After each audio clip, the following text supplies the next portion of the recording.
Good evening, race fans. We welcome you here to race number 8 of season 2 of the Dark Horse IndyCar Series. Getting ready for our second road course stop of the season as we are down here in the great state of Texas for Circuit of the Americas. 35 laps of racing here tonight, and it's going to be a wild one because a lot of drivers in the field may not be all that familiar with this track that's just a tick under 3.5 miles. I'm Seth Cole alongside of Matthew Rodriguez. And Matt, a lot of elevation changes for these drivers, a lot of twists and turns as well.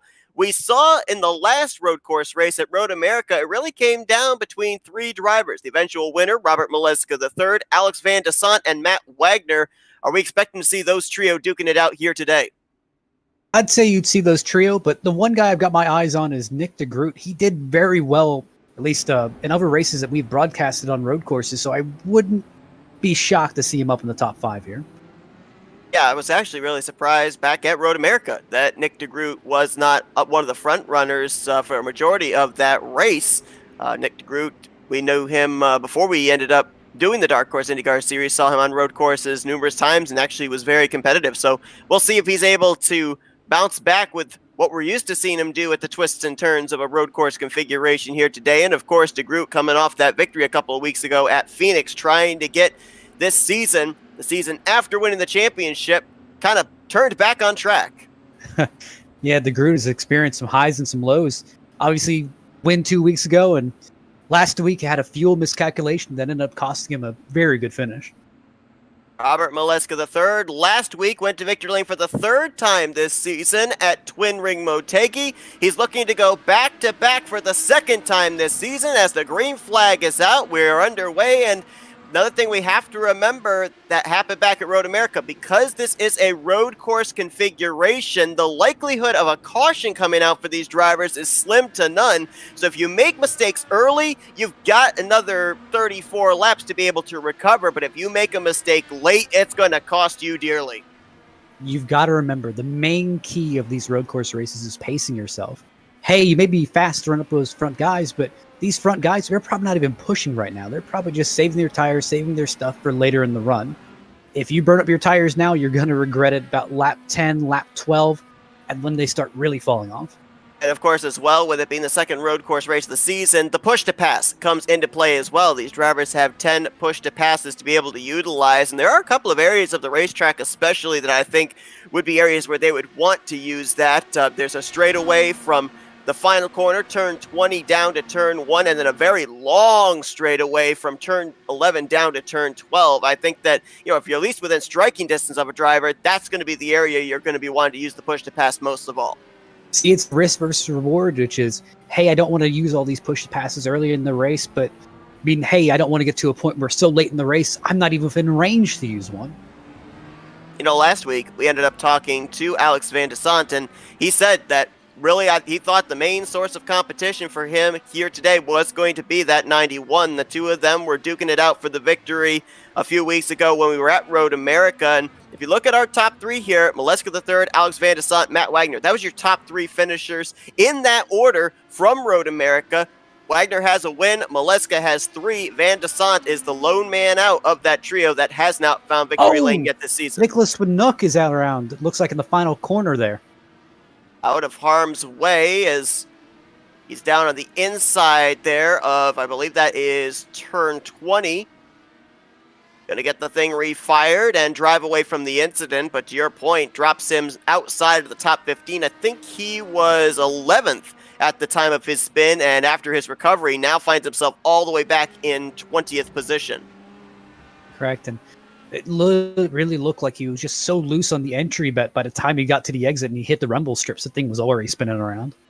Close battle right now for the 6th position. Actually make it for 5th. You got Eric Schaus, Jim Herrick, and Craig Forsyth all in the mix. Of course, Craig Forsyth, there's a driver that really is trying to recover after a couple of dismal weeks. Last week at Twin Ring Motegi, finishing, if I recall correctly, outside of the top 20. And he has been struggling overall in the point stands as a result also. This is a driver that finished out last season with the victory in the season finale, the Indianapolis 500.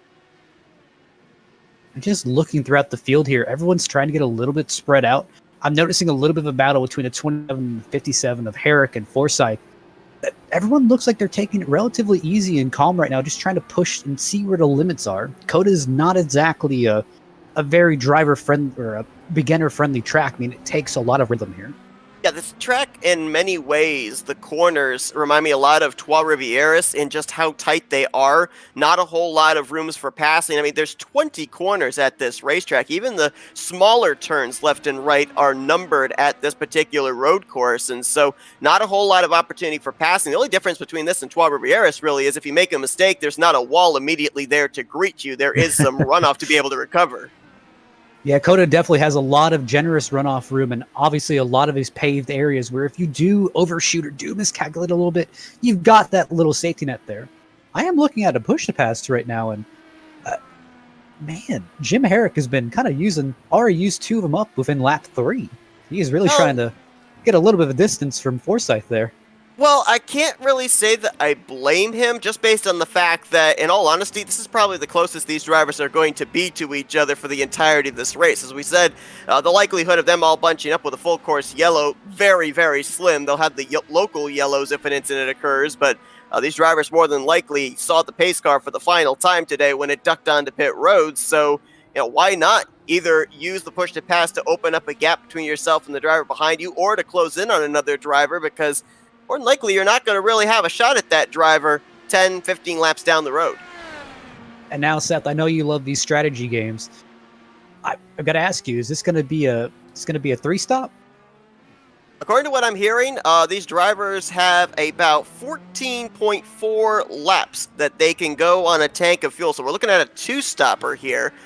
The big thing is going to be that final pit stop. I think we're going to see everybody on pit road somewhere in the lap 13 to maybe lap 15 range, depending on if they maybe save a little bit under this first stint. But I think that final stop is going to be the crucial one, because if you consider the fact that they can go about 14 laps on fuel, some drivers could come down pit road for that final stop as early as lap 22. Other drivers might think about stretching it to lap 28, 29 and take on less fuel load. That's going to be the big question, which is I wonder if anyone's going to try 3 stops, just because it seems like with 14.4 laps, it's going to be running out about 30. So we're going to have to try and save a little bit of gas somewhere in the mix.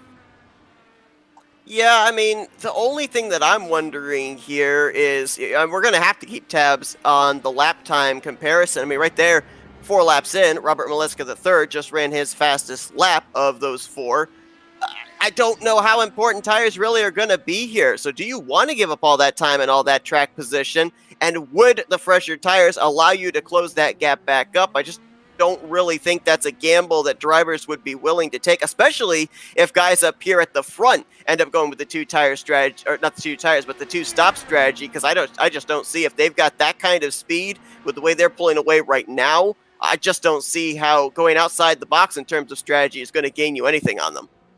I mean, right now it's looking like the top 3 are pretty much just kind of walking away from the rest of the field. So personally, road courses are not my strength. I'd be looking for just anything, even if it's not going to aid me in how I'm currently running.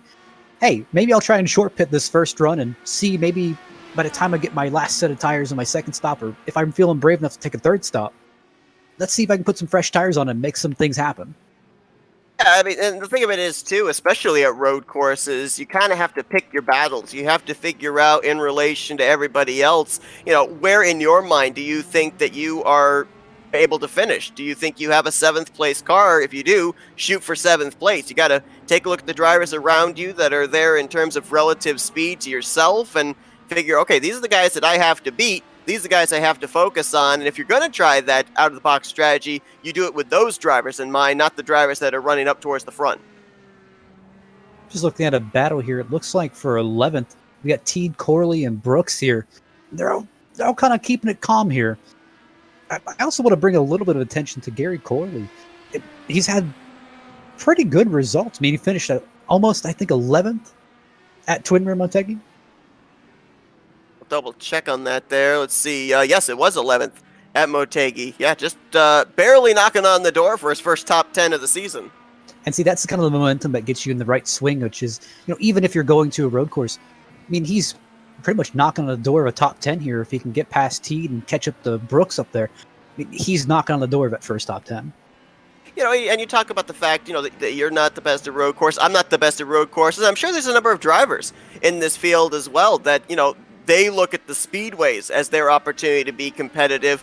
When you come into a road course, it's really just about keeping it on track and surviving until the next week.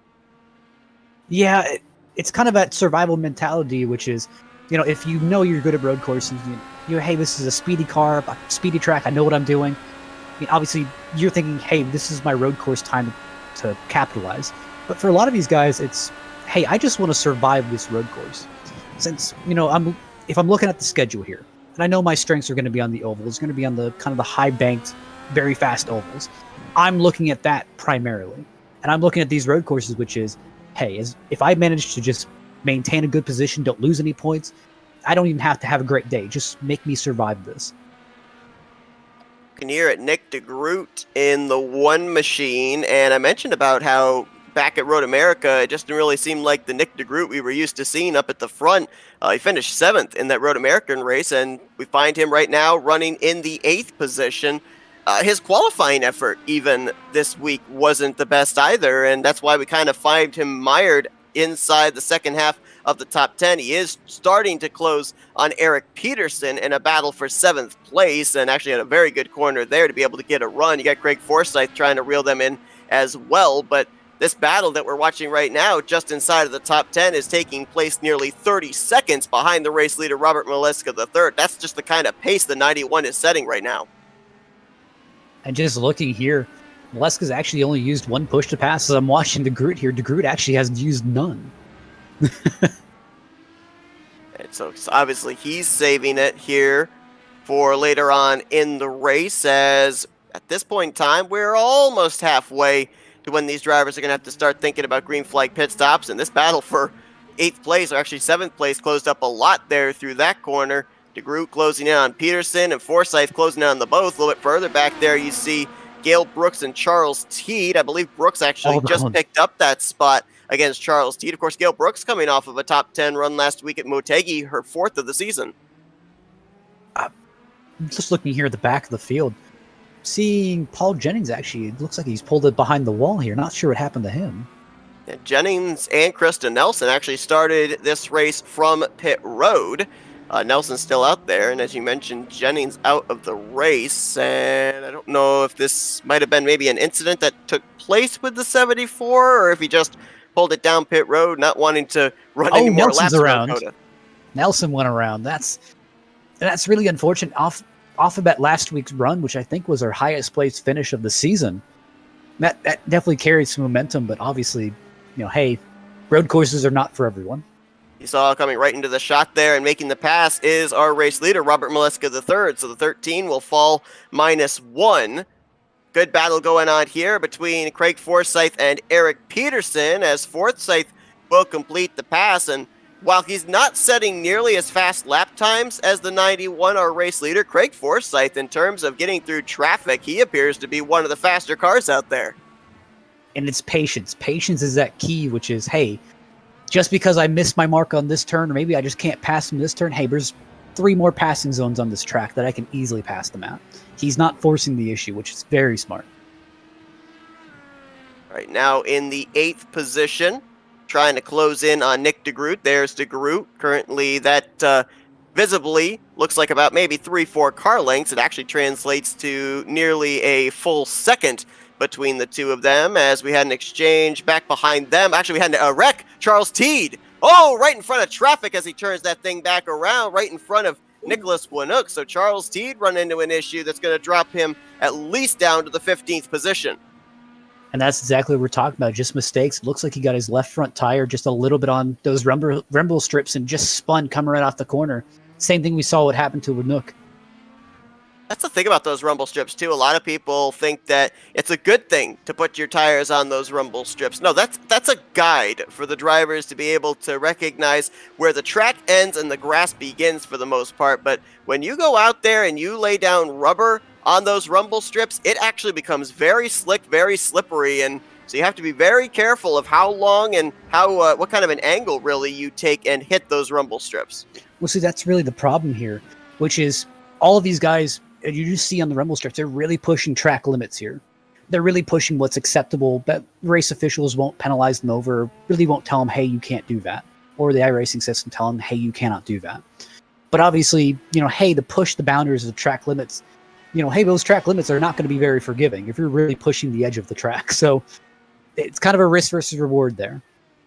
Todd Schneider in the 86, just up ahead of our race leader, Robert Maleska III, who is laying down lap times in the 1:45 5-second bracket, and he has opened up nearly 4 seconds back to second place, Alex Van Desant. We're about halfway through this run, closing in on our first round of green flag pit stops. We're going to step aside for a quick commercial break. You're not going to miss a thing. We're going to go FRN side by side.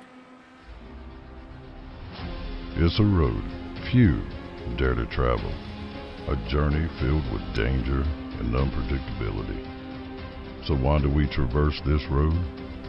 Why do we take such a gamble? Because if we don't try, we'll never know what we could have achieved. That's why we strap in, rev up, and fix our focus on the ultimate prize. Because the reward is well worth the risk. The 2021 NNSCRA Daytona 500, Saturday, February 20th, exclusively on Flat Out Racing Network.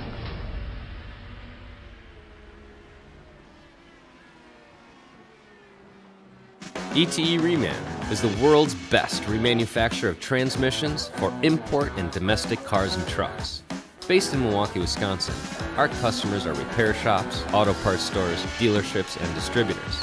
And with 6 nationwide warehouses, we're where and when you need us. So when you're looking for a transmission that is like new, only better, instill confidence and install ETE Reman.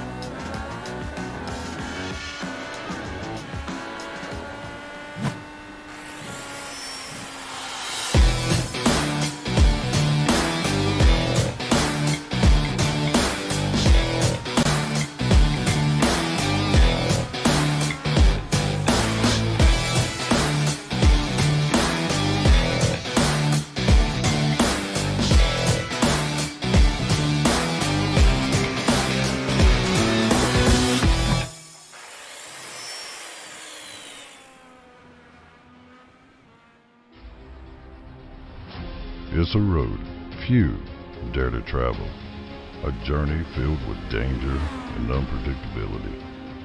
So why do we traverse this road? Why do we take such a gamble? Because if we don't try, we'll never know what we could have achieved. That's why we strap in, rev up, and fix our focus on the ultimate prize. Because the reward is well worth the risk. The 2021 NNSCRA Daytona 500, Saturday, February 20th, exclusively on Flat Out Racing Network.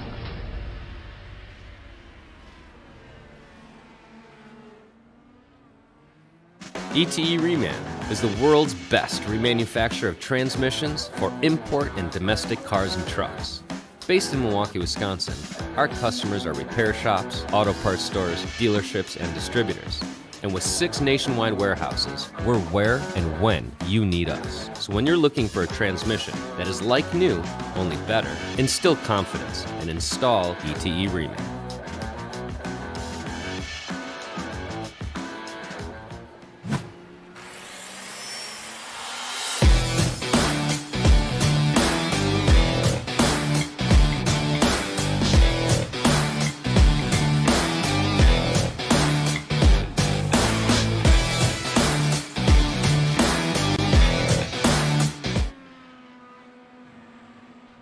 We welcome you back here to Circuit of the Americas, as we are now 10 laps in to the 8th race of the season for the second season of the Dark Horse IndyCar Series presented by HyperX. And we've been watching a pretty good battle here for the 7th, 8th, ninth position, Nick DeGroot, Craig Forsyth, Gale Brooks in this mix. We got a car on pit road, the 7 of Gary Corley. Now, we focused on him actually back during the side-by-side commercial because we noticed he dropped down the running order. And Matt, I think you actually went back and saw what happened to him.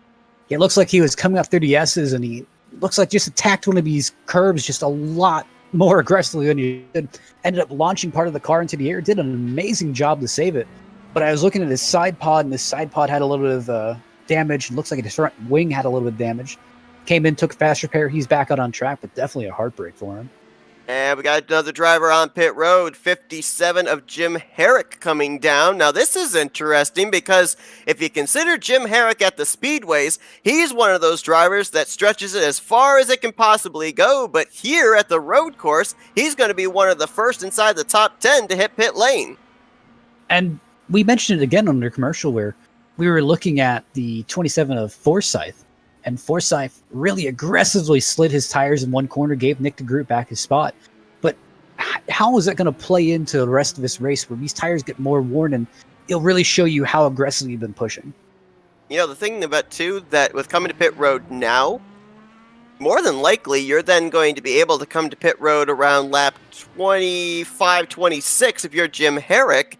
I mean, who knows how much time you're going to be able to make up here on these fresh tires now, because it's probably going to be another 3 laps before we see our leaders hit pit road. That's the thing where you want to plan these pit stops exactly where you start losing speed, and you kind of want to keep pace with the rest of the field. That's kind of just the game here, just trying to make sure that you're not losing time, but you're not, giving up time by getting new tires. We're 12 laps, well, actually 11 laps into this run. And if we look at our race leader in terms of lap time comparison, his fastest lap was a 1:45.198, so let's call it a 1:45.2.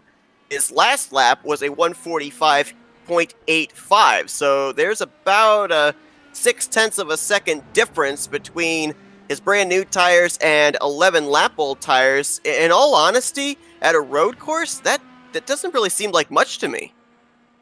No, but I'm just looking at Mileska here. Mileska's putting on a clinic. I mean, he's running this race exactly how you're supposed to run it. Don't abuse your tires. Don't try to do anything flashy. He's just driving within his ability. And that's just perfect. That's how he needs to run this race. And of course, he got his first win of the season at Road America, the first road course stop of the season. He followed it up the next week at Texas Motor Speedway to go back-to-back, but now trying to kind of do a back-to-back in reverse order. He won at a speedway last week. Oh, no. Motegi. Looks like Forsyth actually went around, or actually looks like he may have got a little bit of assistance from the 71 of Gale Brooks. Oh, no. He did get turned around by Gale Brooks, and I don't know which corner that is. But yeah, he just 71's on pit road now, too, for what looks like a regularly scheduled stop. Yeah, that definitely hurts for Forsyth. Also, the 63 of AJ Hobson is on pit road and has been on pit road for the last 40-some-odd seconds. This doesn't look like a regularly scheduled stop for the 63 car. Actually, no, it looks like he got loose same way that Nicholas Winook got loose. He cut that last corner so aggressively. I mean, the whole left side tires are all on the rumble strips. Spun it on around. Fortunately, it doesn't look like he was able to stop it in time, backed it into the barrier. No really big damage on that car, but it looks like he felt he was in a bad spot and just decided to return to pit road by towing. Well, looks like Alex Van Desant and Matt Wagner deciding if we're going to beat this 91, we got to outplay him in terms of pit road. They both just hit pit lane here, maybe about a lap earlier than they needed to. We'll see if taking on that extra lap of fresh tires, if that's going to allow them to close up the gap between themselves and Mileska III, who I kind of get the feeling we're probably going to see on pit road this next lap. Looks like Moskowitz went around in one of these corners. Oh, wow. He almost took out the 13 of Krista Nelson. Just a miscalculation of the corners. Right now, 1 lap down in the 17th position. Dylan Moskowitz actually making his first road course stop of start of the season. He did not take part in the Road America festivities, as here comes the 27 of Craig Forsyth down to the attention of his crew.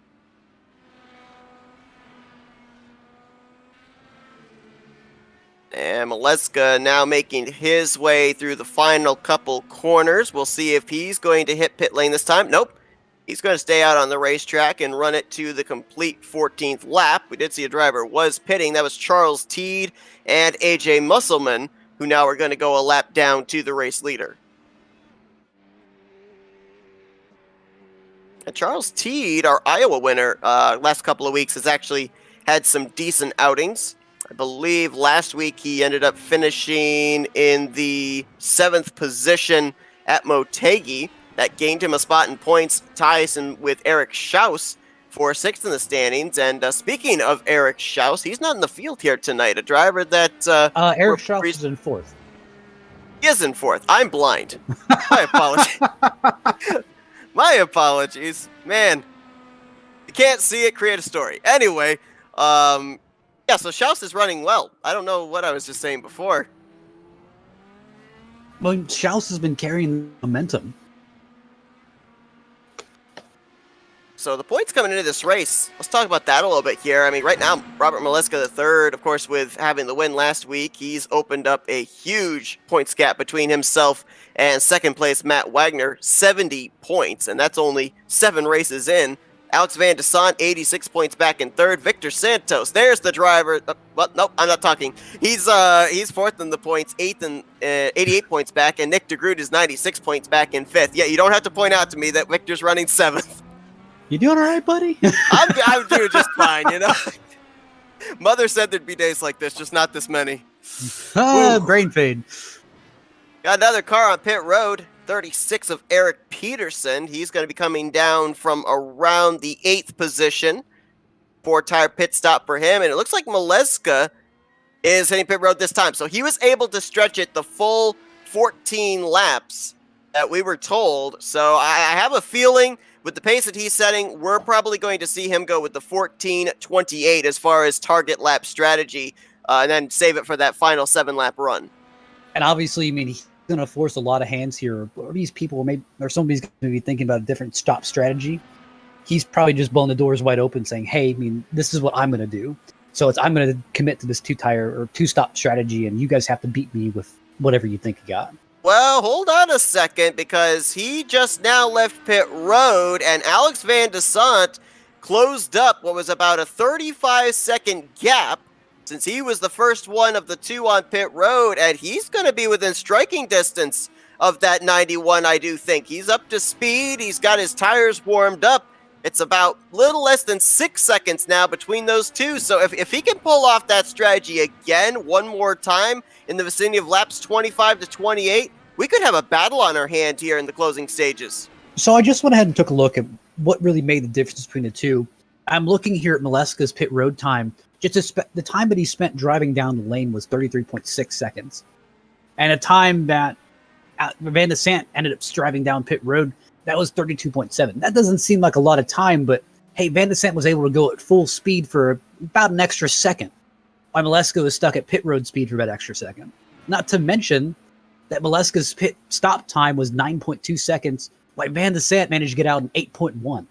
Yeah, I'm a little surprised about that. That, to me, are the most telling numbers of all, because Maleska stayed out 2 laps longer than Van de Sant, and those 2 extra laps of fuel that they had to put into the car translates to nearly a full second between the amount of time both drivers spent in their pit stall. And as you said, it seems like a minute amount of time, but it actually translates into something much more important when everything is all said and done with where they are on the racetrack after the pit stops are complete. Here's an idea. If you know you're already going to stop, hey, lap 28 or around lap 28, and you can make it on this 2-tire or 2-stop strategy, would you or would you not short your fuel either here or by next time, but you come down the pit road, just get out of pit road just a little bit faster, because you don't need all that fuel. Right now, you can short yourself just a little bit, take fresher tires earlier, fill up the car with fuel, and make a long run to the end. Yeah, or I'm with you. Yeah, or right now, just take the full fuel load, and then run at the end. Hey, run it out to about lap 28, take a little bit of fuel, take fresh tires, go. I mean, they've already done a 14-lap stint, most of these drivers, on what they've got in terms of Firestones. I say definitely come down pit road, lap 22, lap 23, and then run those tires to the end, and to your point, take on that lesser fuel load. Now, the one thing that I am wondering here is, can you not lose time with changing those 4 tires? Let's say, for instance, you come down pit road and you take on the amount of fuel you would need to make it the rest of the way. Would you have to spend a little bit of extra time on pit road to get those tires on? I don't know. Definitely there is a potential that, hey, it's going to be a slow stop. I mean, here's the thing, your pit crew, I mean, hey, maybe throwing out 8 flats all day until, hey, that one time they end up throwing a 9-second pit stop. I mean, hey, that can happen. Battle for 5th place going to happen here between Jim Herrick and Eric Schaus, who, yes, I do remember, he's in the field. Herrick came to pit road 5 laps ago. Eric Schaus was on pit road 1 lap ago. Looks like that pit strategy worked out, at least for the time being, for the 57 of Jim Herrick. We're going to have to wait and see here on the long run now if those tires do start to fade and if he actually starts losing positions as a result. But at least for the time being, it's really looking to me like those drivers that decided to short pit, they've actually made some net gains rather than losing any positions or any time to drivers that they were battling before the pit stops began. I mean, you got to think they may have shorted fuel as well, which means the car's a little bit lighter, a little bit more agile. Now, that's not always a great thing. That means the car may be a little bit more prone to sliding around, or a little bit lighter where it can turn around a lot easier. But that could very well help them. Oh no, Herrick went off the track. Fortunately, all that runoff allowing him to gather it back up before meeting the sand trap, and that's going to bring Eric Schaus even closer to the back door in the battle for that position. They're closing up on, I believe that's a lap machine, the 88 of Michael Spell, 17th place. He could play a factor here, and to maybe Eric Schaus using him as a pick. Ooh.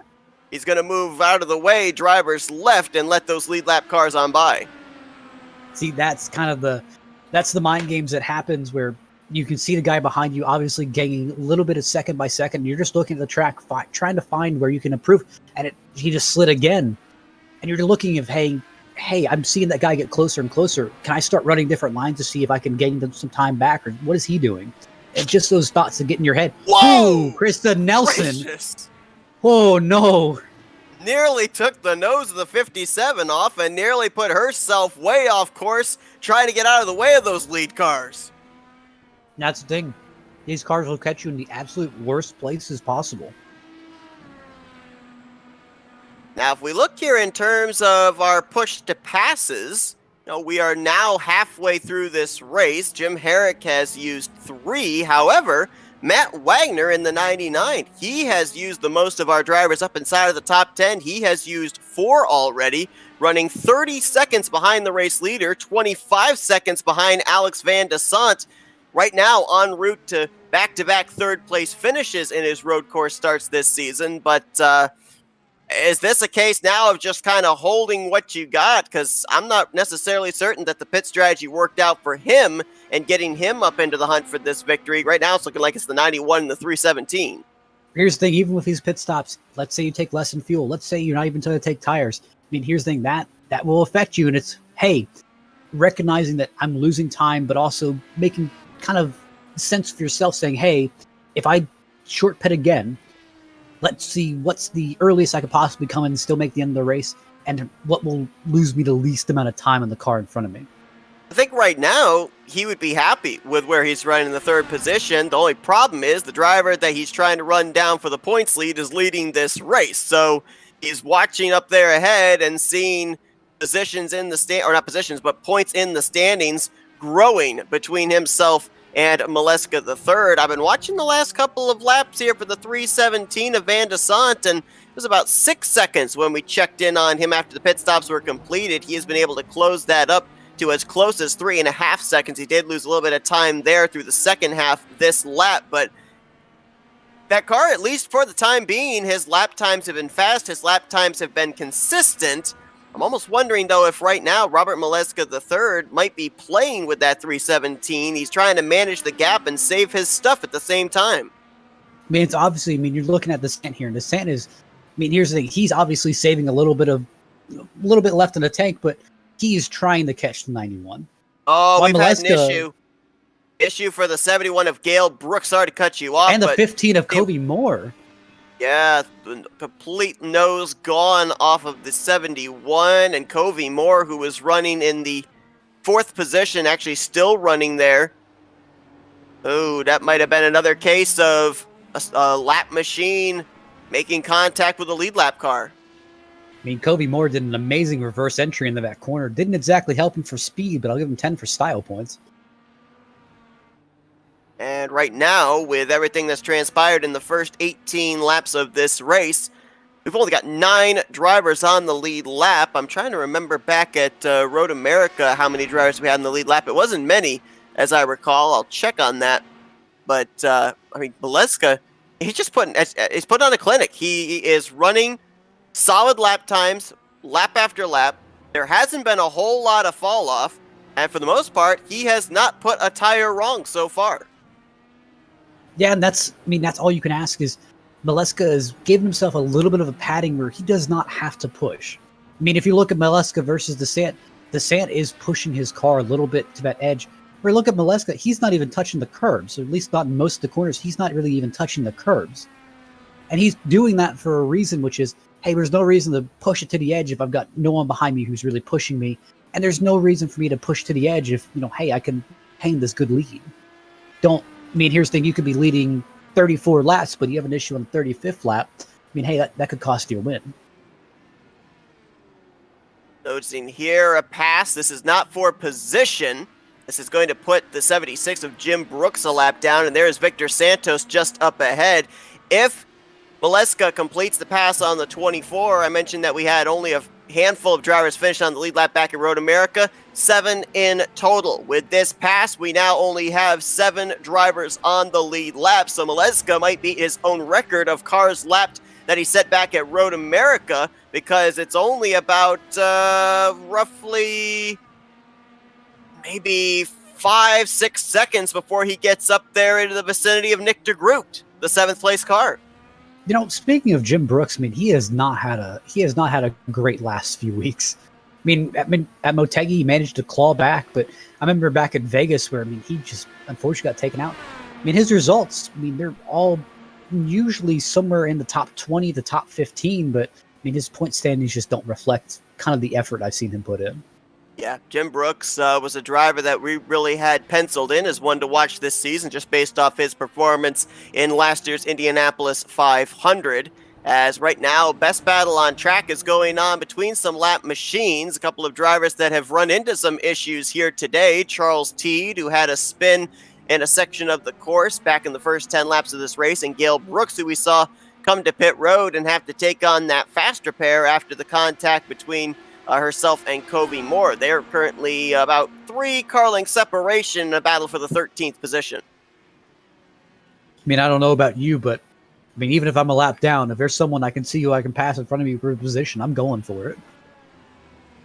And at this point in time here, Matt, if drivers decided to, it could come down pit road and they could make it the rest of the way. So far, we've had no takers hitting pit lane here, so more than likely all these drivers will be coming down pit road somewhere in the vicinity of laps 26 to 28. I think probably Mileska III is going to be one of the final ones we'll see on pit road, probably at the aforementioned lap 28 mark. Van de Sant, he's slowly creeping down on that lead. He's working his way up there. I'm seeing Forsyth here in the lap cars. Forsyth is tracking down Brooks here. It's interesting, too, as we're going to follow that battle that you're talking about. The thing that kind of surprises me is, let's say, for instance, that Mileska is backing off, that he is saving his stuff. Why would you do that? Right now, as looks like Brooks is going to actually let Forsyth on by for that 9th position. But why would you not push it and try and continue to open up that gap? Because I would certainly think that Mileska is aware of the fact that Van de Sant was able to close up a huge margin of the gap that he had built, as we nearly played some bumper cars there between the 24 and the 27. But that was just Craig letting Victor know he was there. Bump and run at Circuit of the Americas. Krista Nelson's off in the final corner. And now brings it back onto the racing surface. Nobody around her, so able to get back on without hitting anybody. But going back to what you said, It's the thing of, hey, I just want to have a little bit extra in the tank. And also, I mean, hey, if I drive a little bit conservatively now, I'm saving fuel. I can run an extra lap or two on my current strategy where, hey, when I come in for my final pit stop, I can take less gas. Like maybe I don't even have to take tires. I can really maintain my lead without really having to push it. Looks like Victor Santos ran into an issue in the 24. He's got that right front wing up into the air, some damage sustained, and there you see that is the faster pair as the wing pops back into place. So Santos has now utilized his only faster pair, and what I would assume is probably his final pit stop of the day. So he's one of those very few that look like they're going to be coming to pit road and trying to now stretch it the rest of the way from this point on.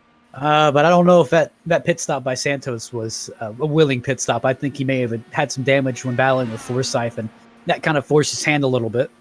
Now, the thing that really surprised me, too, I know that obviously the Indy cars are very aero sensitive, but to me, it seems like at a track where there's a lot of turning left and right, a lot of heavy braking zones. I was looking back here. DeGroot actually spun around. He managed to get it back going.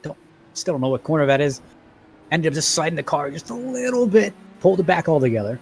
I'd be trying to push it because Robert Mileska III is right there in the same camera shot trying to put him a lap down.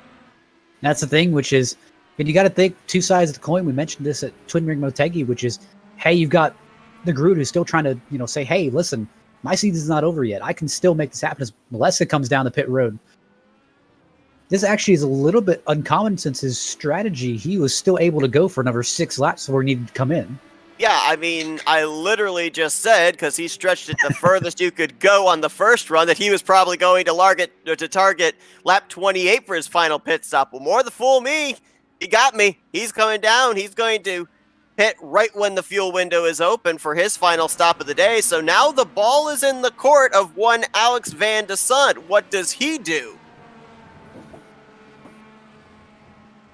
And the first thing he's got to do is make sure he doesn't wreck his car trying to get around this traffic. That's the 88 of Michael Spell, and I think that's the 7 of Gary Corley just up ahead. Those two are actually in a battle for 16th place as Michael Spell ran really shallow into that corner, and that car did not turn, almost off the runoff area for him. Now Corley's going to move out of the way for Van de Sant. You got to wonder maybe that little bit of checkup, how much is that going to affect the 317? I mean, you got to think anything that throws you out of your rhythm will really affect you because, I mean, here's the thing. You can do that rhythm. Everyone knows the rhythm where you're not even thinking. You're just driving and you've got the right line. You know what you're doing. Well, hey, that's that one moment where you really have to look up like, whoa, wow, what am I doing? And that throws you out of that rhythm and that kind of trance that gets you set in. Craig Forsyth just left pit road. Jim Herrick now enters pit road. Been a great day for that 57 car as he's been up in the top 5 pretty much the entirety of this race, pitting from the 5th position here. And the gap right now, waiting for it to continue to update itself, but the gap right now, 19.5 seconds between Alex Van de Sant and Robert Mileska III. And the thing that jumps out at me here, Matt, if you look at the amount of time that Mileska III spent in his pit stall, 6.2 seconds. We talked about if you come down early, you don't have to put as much fuel in the car, and that can translate into time gained. I think that's exactly what was on the mind of Mileska. I mean, here's my big thing, which is if I was Van de Sant right now, I would be pushing it. I would be trying to set track records here. Because here's the thing. Mileska's still trying to get his tires up to temp. That's good. But it's also, hey, now I've made my bed where he's undercut me by about 6 laps of what I want to do. By about 4 or 6 laps. So I really need to push the envelope, see if I can get as much time between me and him before I need to come down from my pit stop. Because obviously I want tires. I need enough fuel to make it to the end. And Van de Sant has had a very consistent year. 3rd in the point standings, but that win has eluded him as looked like he may have gone a little bit wide through that corner. Fortunately, again, that runoff there to save him as he's now catching up to another lap machine. I think that's 24 of Victor Santos, the 10th place running machine. Nope, correction, that's actually Nick DeGroot in the 1 car, who right now is the last car on the lead lap after the 91 hit pit road. Now he becomes the first car 1 lap down as Van de Sant makes the pass. I mean, he'll get his lap back when Van de Sant ends up coming on the pit road, but I mean, like we were talking about, I don't know if you just saw that like I did, but Alex, he got on the gas just a little bit aggressively there, ended up kicking out the back end.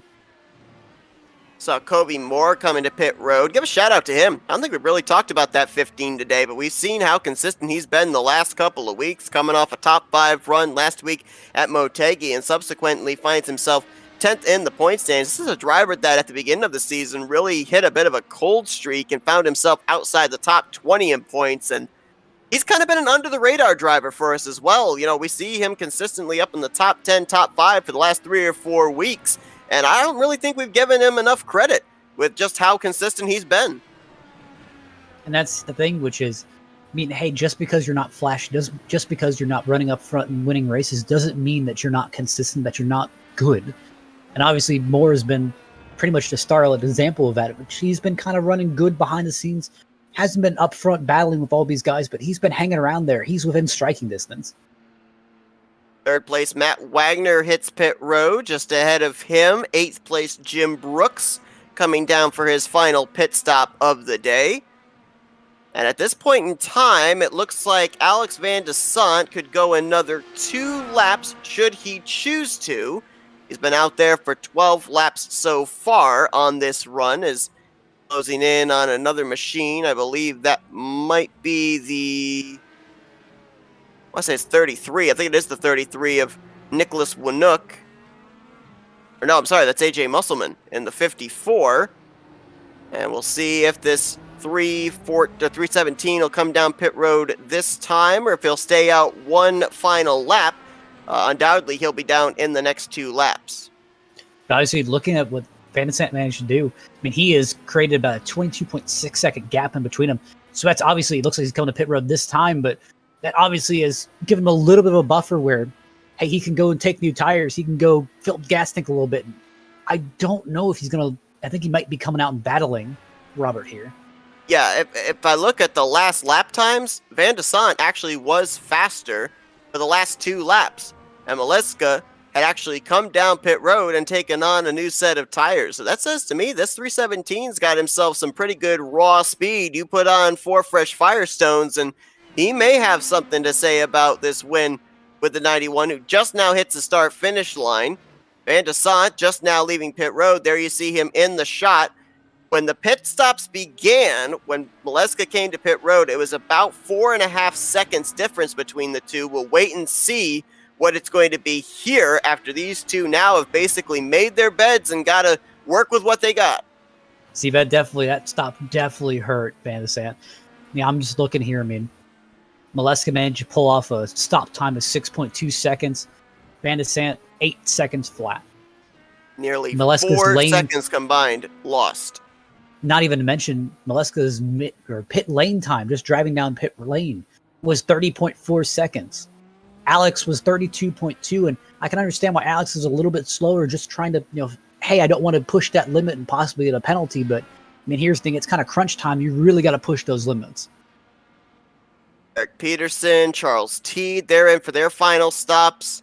Eric Schaus, he's now down to the attention of his pit crew, and I believe with the exception of the 86 of Todd Schneider, now everybody will be making their final pit stops of the day and should be good to make it to the checkered flag. The question is now, can Alex Van de Sant cut down a nearly 5.5 second gap between himself and Robert Maleska III with about 9.5 laps to go? The last couple of laps on older tires, Van de Sant was faster than the 91 car. I'm just not certain, though, that there's enough time here for him to be able to reel him in, let alone be able to pass him. We're going to have to wait and see. We're going to step aside for a quick commercial break here and then come back for the finish as pit stops have finally been completed. The money stop here today. It's now time for these drivers to set themselves up into racing for the checkered flag. You're not going to miss a thing. One last time, we're going to go FRN side by side. It's a road few dare to travel. A journey filled with danger and unpredictability. So why do we traverse this road? Why do we take such a gamble? Because if we don't try, we'll never know what we could have achieved. That's why we strap in, rev up, and fix our focus on the ultimate prize. Because the reward is well worth the risk. The 2021 NNSCRA Daytona 500, Saturday, February 20th, exclusively on Flat Out Racing Network.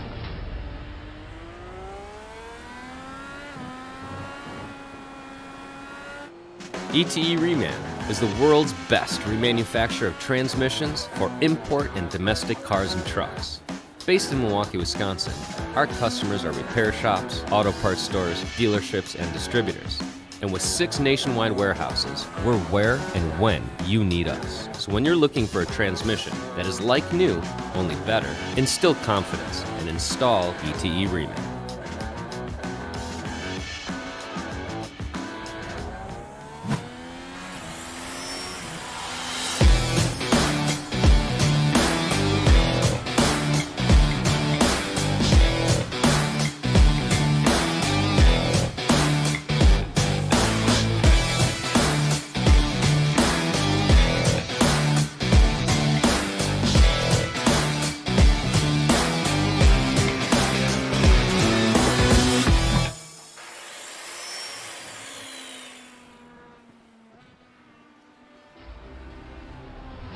It's a road few dare to travel, a journey filled with danger and unpredictability. So why do we traverse this road? Why do we take such a gamble? Because if we don't try, we'll never know what we could have achieved. That's why we strap in, rev up, and fix our focus on the ultimate prize. Because the reward is well worth the risk. The 2021 NNSCRA Daytona 500, Saturday, February 20th, exclusively on Flat Out Racing Network.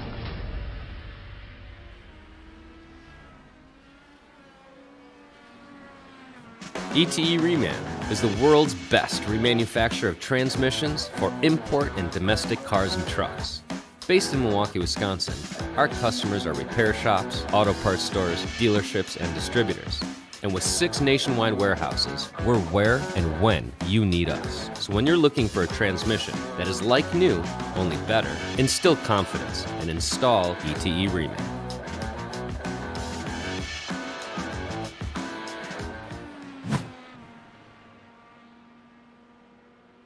Back here for the finish of the 8th race of the season at Circuit of the Americas for Season 2 of the Dark Horse IndyCar Series. We're watching the battle here between Robert Maleska III, a 3-time winner, and Alex Van de Sant in the 317 chasing his first win of the season. And slowly but surely, Matt, we've been observing that gap has been chipping away between second and first place. I mean, no matter what the outcome is, whether Maleska gets his 4th win of the season or Van Sant manages to catch him down, I mean, I cannot say this enough. Alex is just, he has worked amazingly trying to just catch him. He ended up cutting it down. He's making the mistakes there, though. He's hitting the curbs. He's kind of running it a bit aggressive.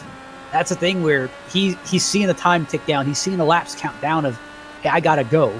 And that kind of puts you that artificial clock in that head that we're, you're running out of time.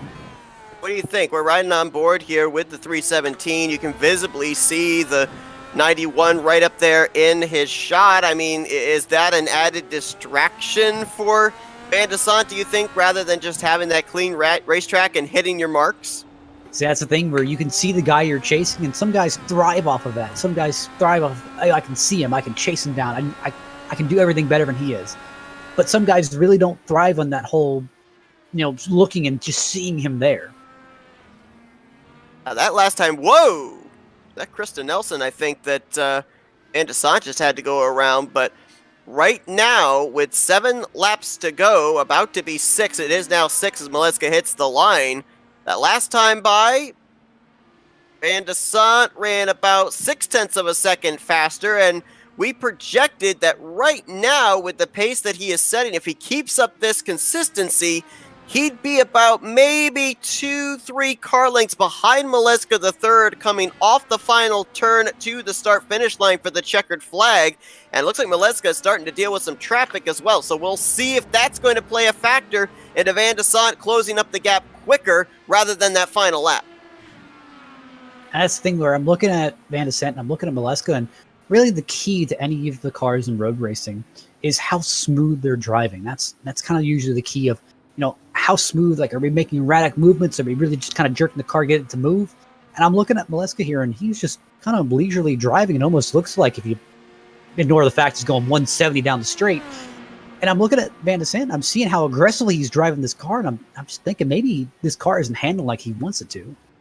So I'm going around the 88 of Michael Spell, who we saw on the side-by-side, had an issue, had it face down into the steel guardrail, and subsequently running around the track without that front wing, almost the entire front nose gone on that car. Right now, the gap 3.3 seconds between Maleska and Van de Sant. And one thing I'm noticing right now with Van de Sant, we talked about the runoff that's available to these drivers. He seems to be using it in every corner possible, trying to keep that momentum going onto these short and some long straightaways. And let's not forget, if you do cut these corners aggressively enough, there will be a time penalty given out where iRacing will tell you to slow down and give the time back. 4 laps to go now as Maleska hits the line. Actually, correction, 5 laps to go. The gap now less than 3 seconds. And one other thing we got to remember, I mentioned that there didn't seem like there was a whole lot of fall off in terms of the tires when we were into that first run.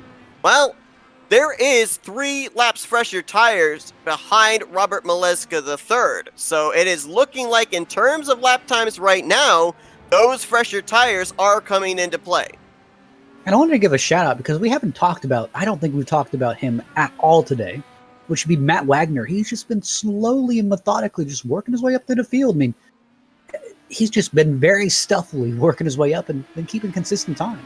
Yeah, he was 3rd at Road America. Right now looking for another podium here at the second road course stop of the season, and 2nd in the point stands as well. I mean, right now, he's just managing what he can. He's not able to get up there and battle with Robert Maleska III for this race win. He knows he is going to lose some points to the 91 heading next week, but if he can hold where he's at, he's not going to lose that many points, as opposed to if he was running back just in the latter half of the top 10 or even outside of the top 10. So just managing the gap is what this 99 is doing here today. Yeah, absolutely. I mean, you're just looking at the time between Maleska and Van de Sant here, and I don't know. It's close, but I don't know if he'll have enough time to reach him. Now making his way around, I believe that was Charles Teed in the 5, putting him first car 2 laps down. Teed right now in the 12th position, and with now 4 laps to go, the gap is cut down yet again to 2.2 seconds between the top 2. I mean, I was looking at those final... Oh, sorry. I was looking at those final 2 corners, and Maleska got so thrown out of his line there. Because, like I say, he was not expecting to catch Teague in the middle of the corner, so he ended up changing his entry into that, almost missing the apex. I mean, he overdrove the final corner coming in, so that's the little things that can throw you out of your rhythm and let Van de Sant catch up. A couple of other drivers that we got to give some shout-outs to here. Covey Moore in the 15, running in the 4th position. Eric Schaus, who comes into this race inside the top 5 in the point stands. Well, actually 6th, tied for 6th with Charles Teed in points. He's running in 5th. And Jim Herrick, we saw him kind of play some pit strategy on his 2 rounds of green flag pit stops as well. And right now, looks like he is going to be finishing in the 6th position. Holds a pretty lengthy gap between himself and Nick DeGroot in that one machine. And you just kind of wonder about Nick DeGroot because we ended up having him finish 7th. Oh, did we have an incident with Forsyth? Yes, we did. I'm looking here at Van de Sant. He's got 4 push passes left, and I see about a car every second from him. So he can really start abusing these push passes, but he had trouble getting around Jim Brooks. And now that lost him a little bit of time. He had it cut down to 2 seconds. It's now 2.2 seconds behind the 91. And whoa, he was really good there through those S's, though. He's now closed it back down again to less than 2 seconds. And right there, visibly, you can see it translates to roughly about maybe 10 car lengths between those two, but the laps are ticking away, 3 to go. And when we talked with Alex Van Desant back at Road America, we asked him if he had anything for Robert Mileska III, and he said, yes, but I needed more laps. Well, we'll see if this extra would be about roughly 11 miles, if that 11 miles attributed to him will be enough time for him to be able to have something to say about his first win of the season. And that's the thing where he's looking at all these lap cars that Mileska's catching right now and saying, oh, yes, keep holding him up. Oh, my. Whoa, Forsythe, almost. Oh. Exit stage left. I mean, he saw that nice jump out of that turn and said, man, I want to go down there. But Forsythe's had quite an adventurous last couple of laps. He ended up spinning around. No! Second place, Van Desant. And the 72 of Eric Schaus he apologized. Alex said, I didn't realize that he was diving like that. And I think Jim Brooks may have run into a slight issue just behind them, and like that. No, it looks like Mileska actually pulled a kind of a friendly move there, which he actually let off and said, I'll stop for you. Yeah, because Van Desant's actually... Yeah, Van Desant's actually back within a second. So this race isn't over yet. Less than 3 to go. Well, here we go. That's a great sportsmanship move by him, just saying, like, hey, you're catching me. There's no reason for me just to kind of run away with this. Got a little bit of challenge. More traffic to deal with up ahead. I believe that is... I think that might possibly be the 36 of Eric Peterson that they're reeling in as they're going to get around him. White flag lap? Or I may have shot it at one too early. It'll be the next time around. Get excited early. That's fine. But Two laps to go here, and the gap of just a second even between those two. And right now, if we go on board with the 91, as you can see, nothing but clean racetrack as far ahead as you can possibly see on the horizon. So now it's basically a 1v1 here with these final 2 laps. And here's the key is, you see Alex, she's just pushing. And that's the thing where Alex is going to be pushing just a little bit harder than Mileska, just seeing if he can get any bit of advantage here. But if he pushes too hard, he's going to lock up, he's going to spin around, or he's going to overdrive it and end up ruining his chances.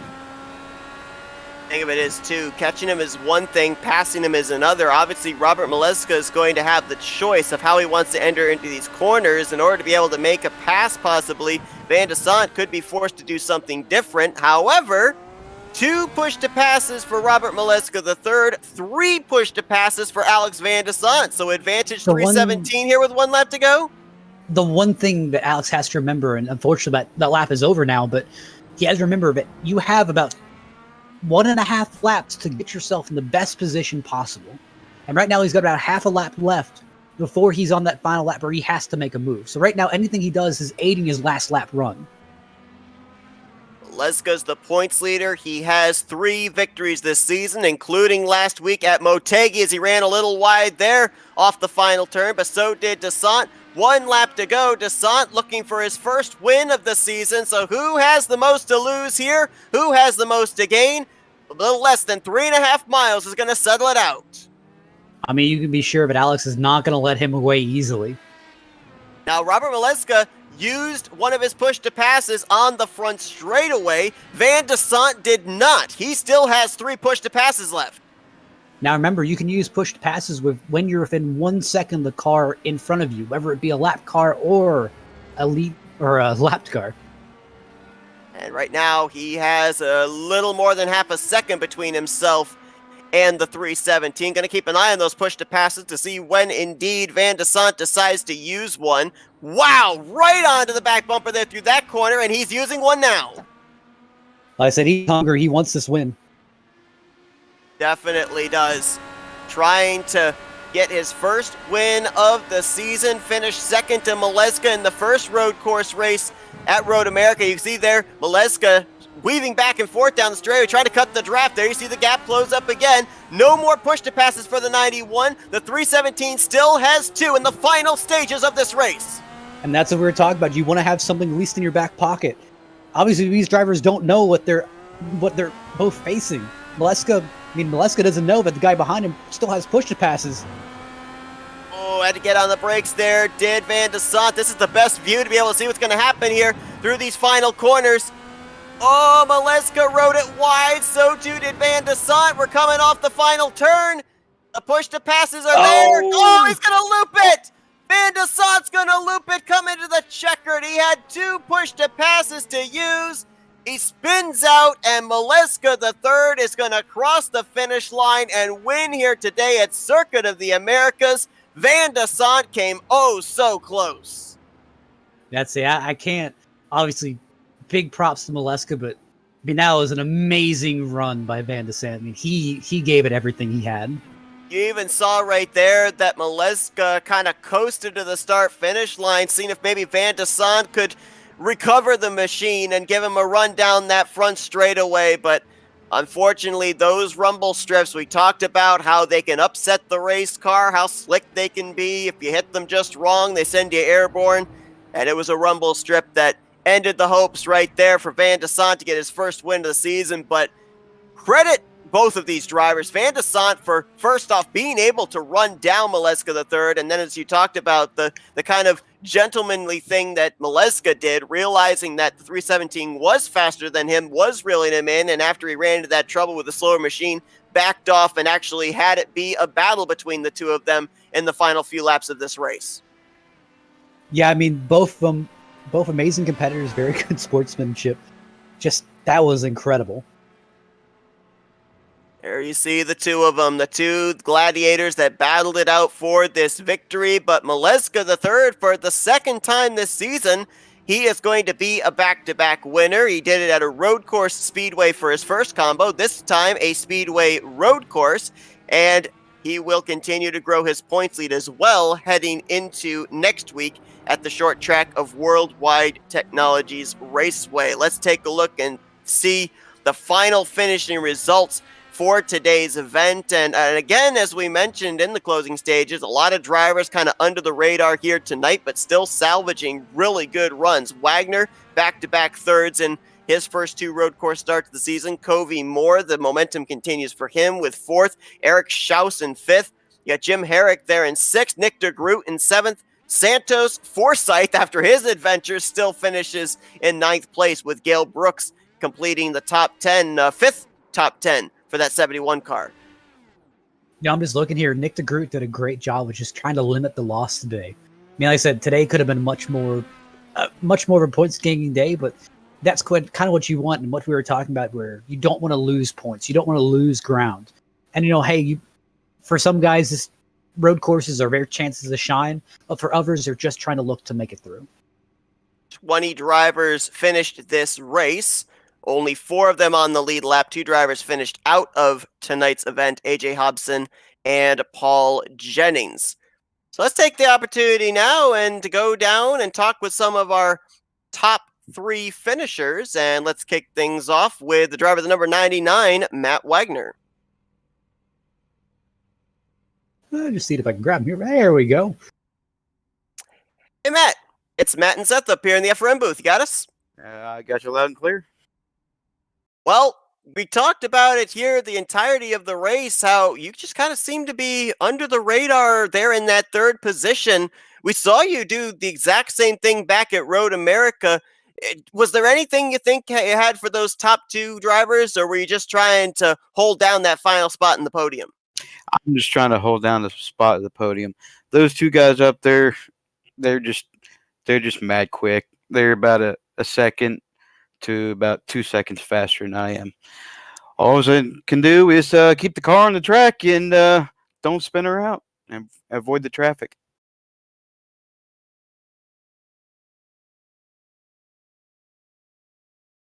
Matt, you got any questions here for Wagner? Oh, my apologies. But yeah, I mean, Seth kind of rounded up my question, where really it was an uneventful race for you. I mean, I know it's going to sound a little bit of a strange question, but were you kind of bored that nothing happened? No, I'm not really bored. I'm sitting here buying my time. I only had 1 off track the whole race, and everybody else is in double digits. And like I said, I was trying to keep her clean the whole time, keep her on track, don't wreck it. But all in all, I did have a moment with Dylan there off of, I think it's turn 9. Other than that, it was fun. I enjoyed it. I am not a big fan of this track, but I'm looking forward to Silverstone on schedule. See, now I got to follow it up with, a lot of these guys, some guys are road course guys, some guys are not road course guys. What do you kind of list yourself in between there? Are you a road course kind of guy who, hey, I love these road courses, or some of the, I could care less for road courses, but not my worst thing. I enjoy road courses. During the past year, I have been pretty bad, and I have been trying to get better at it with the IndyCar and the IR18. It's been improving. It's been a long journey. I've been gotten away from the ovals, but I prefer the road. I really do. Well, Matt, obviously you've been off to a tremendous start during the first half of this season. You had that win to open up the year at Auto Club. You come into this race currently in the, I believe you're up in the second position in points. So, with the consistency that we're definitely seeing out of you right now, how do you see this going down the home stretch? Got a couple more races before we actually officially hit the halfway point, but what's the confidence level for you? Pretty high. I am definitely looking forward to next week at Worldwide Technology. That is one of my bread and butter tracks, the technical ovals. And last week, it was a big disappointment with fourth place, and things didn't go my way. But the second half of the season, I am looking forward to that schedule. Well, Matt, congrats on a great run here tonight. P3, back-to-back third-place finishes in your 2 road course starts so far this season. Good luck next week at Worldwide Technology Raceway. We're going to now give you the opportunity for some thank you sponsors and shout-outs. Thank you, sponsors and shout-outs. I would like to thank Robert. He's been working with me on these road courses all this week. It's been drastically helping me, and I really do appreciate that. And shout out to my parents. They're doing great in Florida, staying out of trouble, stay safe, and they're washing their hands. Other than that, Butt Kicker, new sponsors coming up, I've been hearing. And guys, I really appreciate the work you do in the announce booth. Well, thank you. We appreciate that. That's Matt Wagner. He finishes third place here tonight at the Circuit of the Americas. Once again, congratulations on a great run, and we look forward to seeing this consistency continue during the course of the season. Maybe we'll see in Victory Lane again. You can cut into that 91 points lead. You might see me next week because I love that track. See you guys. Be careful. Stay safe. Wash your hands. And now let's see if we can get our second place finisher, Alex Van de Sant, who was so close to being able to pick up his first victory of the season. Alex, it's Matt and Seth up here in the FRM booth. You got us? We'll see if we can try again here. Hey, Alex, you got us up here in the booth?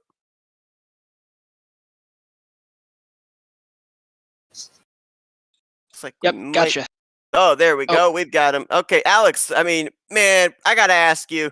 We saw you driving your heart out. We talked to you back at Road America. You said that the thing that just kind of took you out of the hunt for the win there was you didn't have enough laps to work with. Man, you were right on his back bumper going into that final corner. We were keeping an eye on the fact that you ended up having 2 push-to-passes left to work with. If you'd been able to stay with him, if that car had stayed underneath you, did you have him coming down to the start-finish line? It was going to be close. I'll let him tell you about it, but I guess he had damage, so he didn't take tires, so he could get it repaired.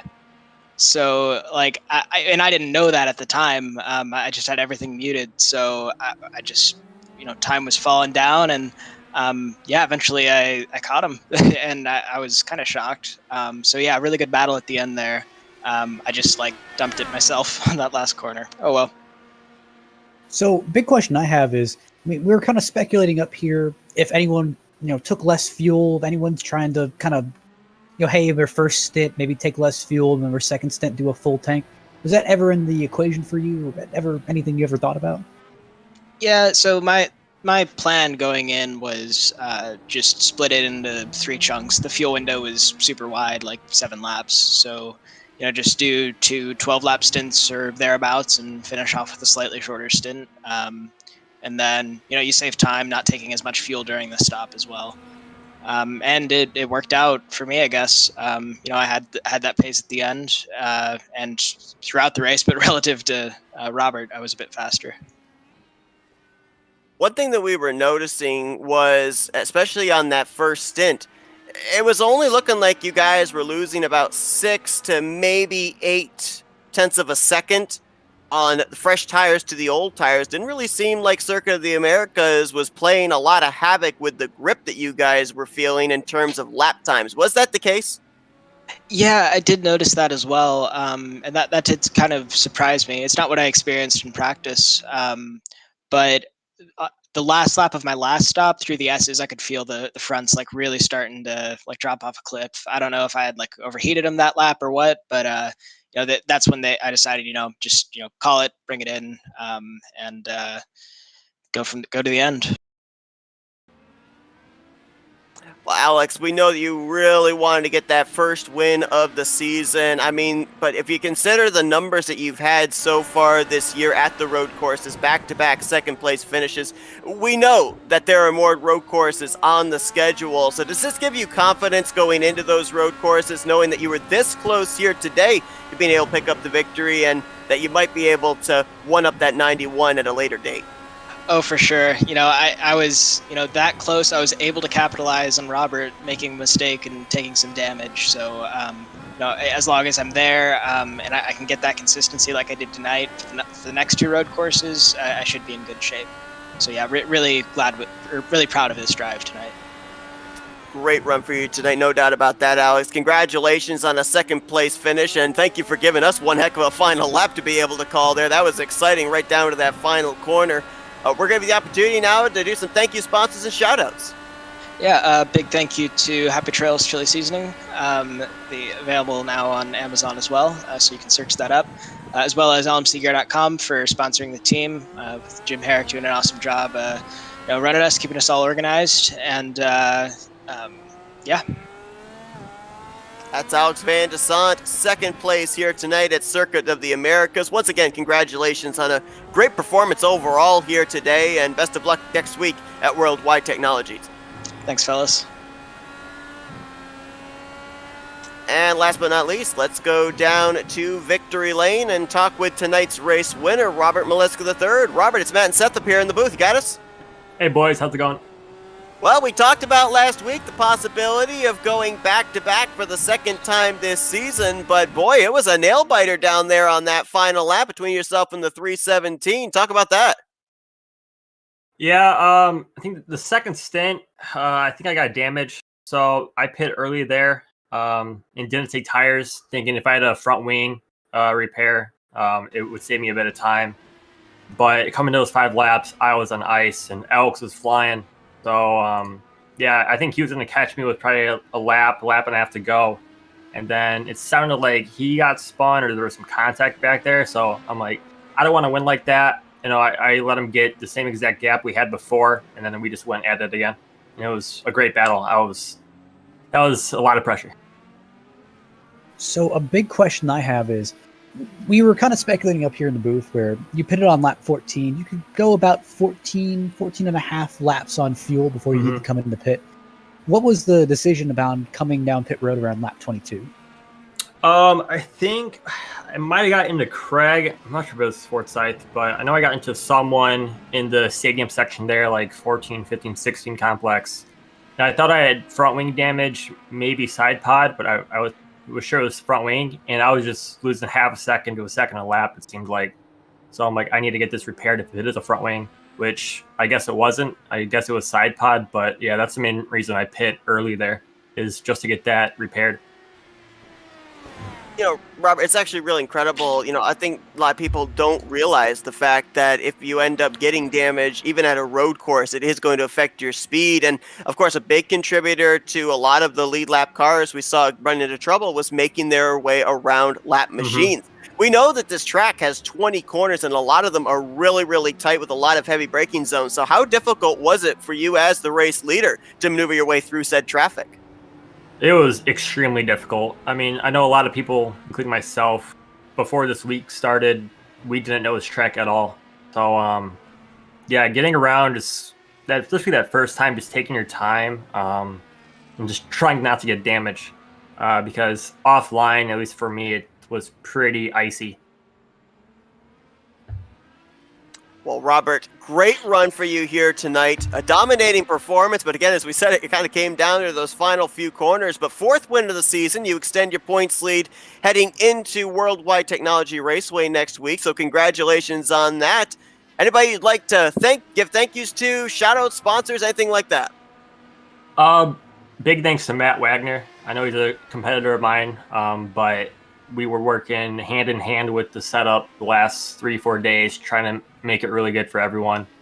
And I think it helped the racing a lot, and it was way more drivable than what we started with. So big thanks to him for hosting sessions and helping with the setup.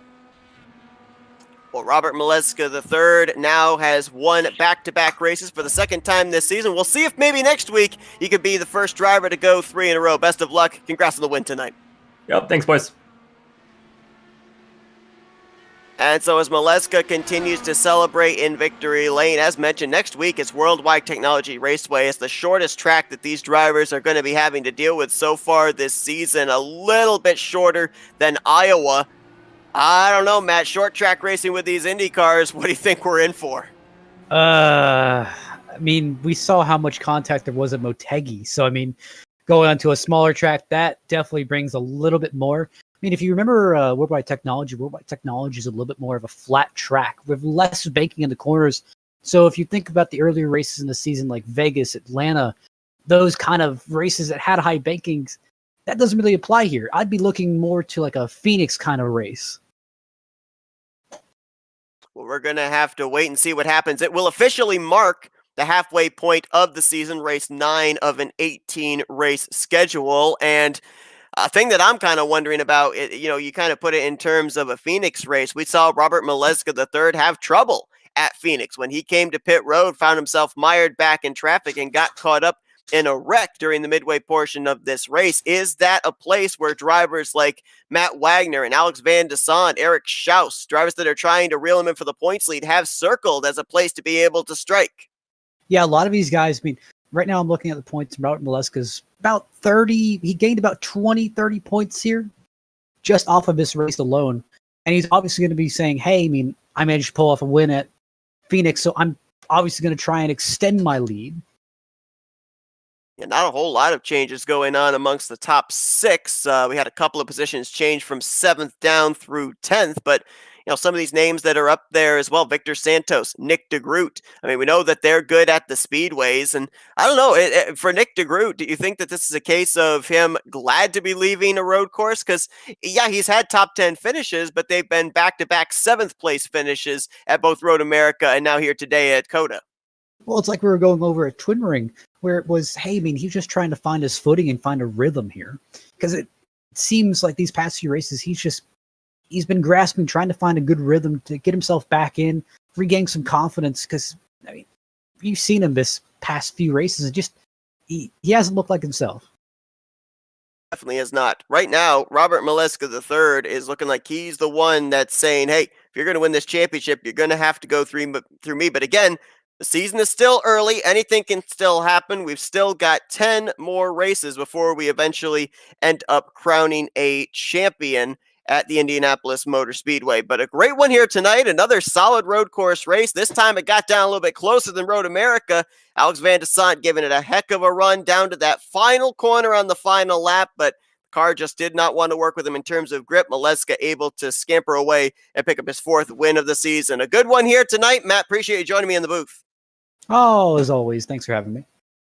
And thanks to everybody that tuned in tonight here as well. We hope you enjoyed our coverage tonight at Circuit of the Americas. Again, next week, these drivers will reach the halfway point of the season at Worldwide Technology Raceway. Green flag scheduled to fly at 8 p.m. Eastern Standard Time. For Matthew Rodriguez, I'm Seth Cole. Enjoy the rest of your Wednesday night. Be sure to head on over and check out our other broadcast that's taking place here tonight is the Sarg Super Speedway Series. They're over at Daytona, so head on over there if you haven't had a completeness of your iRacing bug, if you will.